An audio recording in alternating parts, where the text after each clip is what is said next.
Welcome to my YouTube channel. AP ఉద్యోగ పెన్షన్లకు 12వ PRC మరియు ఐఆర్లపై సంచలన ప్రకటన. ఆ వివరాల గురించి ఒకసారి మనం ఈ వీడియోలో చూద్దాం.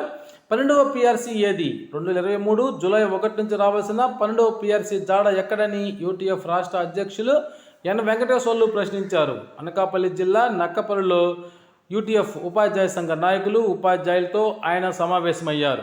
ఈ సందర్భంగా ఆయన మాట్లాడుతూ గత ప్రభుత్వం 11వ పిఆర్సీలో 23% మాత్రమే ఫిట్మెంట్ ఇచ్చి ఉద్యోగ ఉపాధ్యాయులను మోసం చేసిందన్నారు. రాష్ట్రంలో ఏర్పడిన కూటమి ప్రభుత్వం 12వ పిఆర్సీకి సంబంధించి ఒక్క మాట అయినా మాట్లాడకపోవటం సరికాదన్నారు.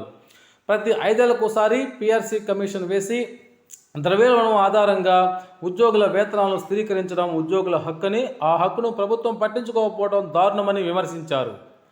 ఎప్పటికైనా ప్రభుత్వం 12వ పిఆర్సీ కమిటీని నియమించి ఆ రిపోర్టు వచ్చేంత వరకు 30% మధ్యంతర వృద్ధి ప్రకటించాలని కోరారు. ఉద్యోగ ఉపాధ్యాయులకు రావాల్సిన సుమారు 25,000 కోట్ల రూపాయల పెండింగ్ బిల్లులను తక్షణమే చెల్లించాలని డిమాండ్ చేశారు. ప్రభుత్వ బడి పట్ల